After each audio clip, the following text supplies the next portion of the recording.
Hey guys, Kev here, and I just want to do a quick unboxing video. I had something come in, and I think I know what it is. I'm pretty sure it's the Chaves 229 Redencion Tanto with the black G10 that I ordered. I got it off of Knife Swap. I get a lot of stuff off of the secondary there, um, mainly because usually the things that I want are things that are limited quantity or, have been sold out, that kind of stuff. So occasionally I'll go for like a full, production model that's out there all the time. Kind of like the unboxing knife here, ProTech Newport in the lefty configuration. These are pretty available. You can get one.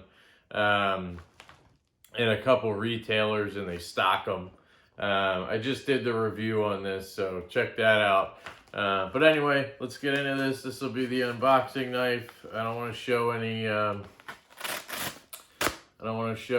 address stuff here, so just gonna turn it this way. This thing, it's a very good cutter, the Newport, so it's great for these kinds of unboxings. Let me get rid of this. So, yep. We have a Chaves box here. These are obviously made by Riot out of China. You see the Ultramar there. And obviously Riot is an OEM, one of the best, probably the best OEM that I'm aware of. And they do very good collaborations with American designers. I'm not a huge fan of their kind of in-house designs. I haven't really seen many that I'm that interested in, except for recently I saw one, I believe it's called the Tribute, that just came out. It's a very sleek looking front flipper. Looks like they kind of employed the Enrique Pena kind of style, the front flipper, nice gentleman's knife. It obviously doesn't look like one of his, but looks like they kind of use that as inspiration. And personally, I would love to get one of those, but I would need to get one in hand first because being a lefty with front flippers, it's really tough because you really have to use the clip as leverage to keep the knife locked in when you're flipping it. And without a reversible clip, it makes it nearly impossible to have fun, opening and closing a front flipper like that without worrying about dropping it or whatever. So I kind of avoid those. I tried all of the Pena front flippers almost. I had the Apache, the Trapper, the Barlow, and it just didn't work for a lefty, so I sold them all. But anyway, back to the Chaves here. Another thing I want to talk about is I currently have a loaner in from my buddy Kyle over at DTOM Knives and Gear. You've heard his name plenty of times in my videos. It's because he's one of my best buddies. Him and Jake from Bearded Gear. We have a little group chat on Instagram. We talk daily, multiple times a day. I was just chatting with those guys about Vero Engineering knives and some upcoming trips, they have planned. So it's always good to talk to them. And anyway, I have Kyle's Chaves 229 in the bronze titanium anode version. And the detent on that is stiff. And the lock bar pressure issue that you can get with frame locks, I'll probably go over in a second, is pretty prevalent on that model. So when I ordered the G10 model, I was a little bit concerned about that, but Jake from Bearded Gear recently got one as well. I think he got the blacked out version. So it's similar to this, but it has a black blade, I believe. It's still a Tanto, as far as I recall, but the Tanto and the drop point on these models look almost identical.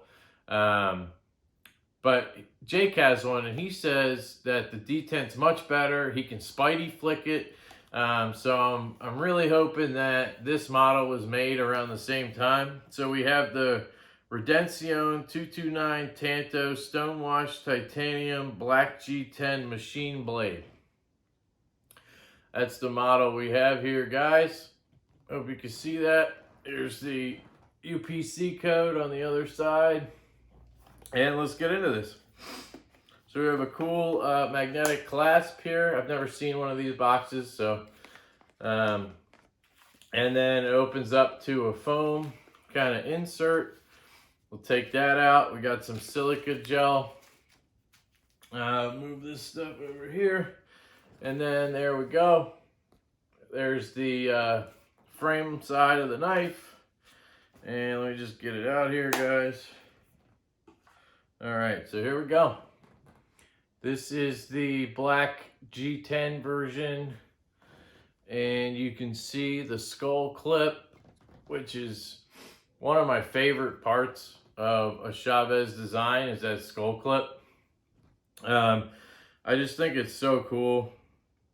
I don't see any snail trails or issues on the titanium. G10 looks fresh. This looks to be in very good condition. It is perfectly centered. So we are off to a good start here, guys. I kind of have a little checklist when I get a new knife. I check centering, I check blade play, I check action, I check ergos. I check how does it work for a lefty, because there's some knives that I really want, I really love the designs of. I get them in hand, I flip them once or twice, and I'm like, oh, this isn't going to work. It just doesn't work for a lefty. And I'm really hoping that's not an issue here. So here we go, guys. Oh, okay. All right, so we got the same ergos as the one I have from Kyle, and I'm going to do a comparison with those. You have the same jimping here, really wide space jimping, which to me is kind of cool. It's a little rough on your finger, but we have this cool, awesome Tanto blade. Look at that thing. That thing is just mean, right? I mean, this is an aggressive looking knife. Like, this is not one I'm going to pull out at a family reunion or something. But it's cool. It's got this compound grind here. So you have this sweet, sweet hollow grind right here. And this is a real hollow grind. I don't know how well you can see that, but I meant to say real deep hollow grind.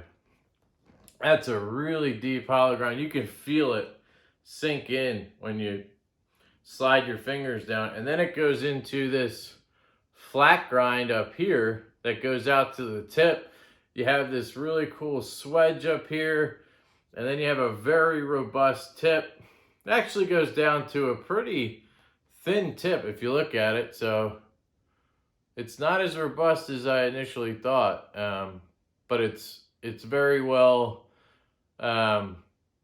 protected there by the rest of this thick blade. So let's check out the close on this boy once you get past the detent. And we got a smooth dropper, guys. Wow. Look at that. Spidey flick for a lefty. I kind of got it. So the issue I'm having with the Spidey flick there, guys, just so you know, is the lock bar. So as a lefty, I'm putting my thumb right here on the lock bar to flick it open with my middle finger. So unless I back my finger off, which makes it very hard to reach down here and kind of do that. So I can do it, but it's probably not going to be my primary method of opening. Now, the thumb deploy is much better on this one than the one I have from Kyle. I think the detent's just a little lighter. And maybe that lock bar issue isn't that, yeah, it's not as prevalent. I can put a little pressure on it and still flick it out. So that's cool. Right-handed, of course, you kind of have the opposite issue, because now my fingers want to rest right on that lock bar when I go to use the thumb, right? So what you have to do is back them up onto the clip and then kind of wrap it around the clip, and then you can, oh, see, I'm still having issues. Then you can kind of pop it out. I really don't know why this is such a popular knife for right-handed people, because that seems like an issue. Now, the Spidey flick is probably easy for a righty. See? So it's all kind of a matter of how you handle the knife, the size of your hand, all that good stuff.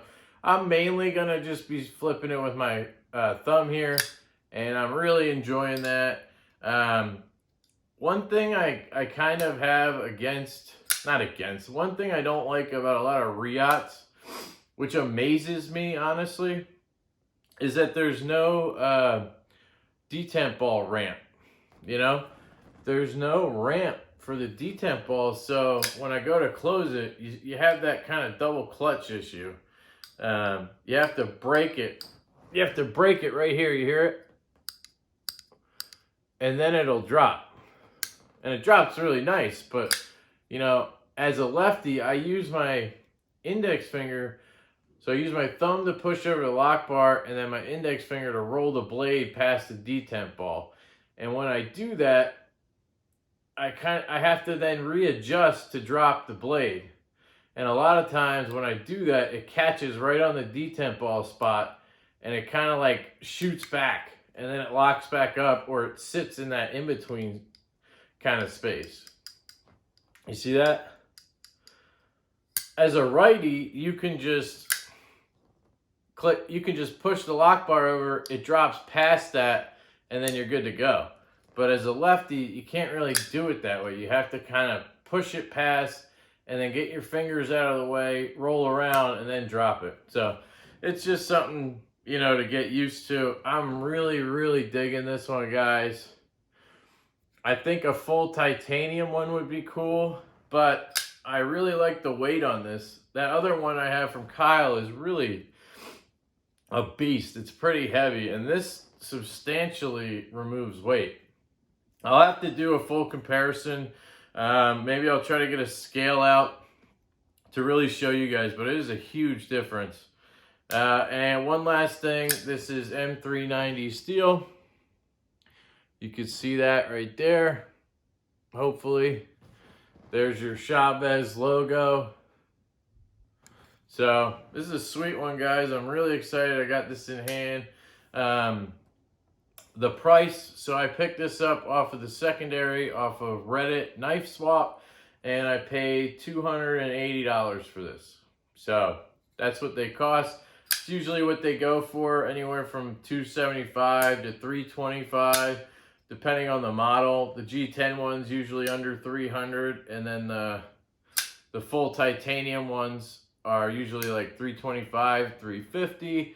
And then you have some really special edition ones. I recently saw one that had it had a bounty hunter design on it right here. I believe it was the titanium one with the bounty hunter design. It was like $750.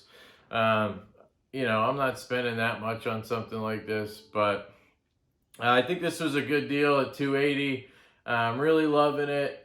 It's a pretty right-handed knife for me, but this design just is so gorgeous. It's just badass.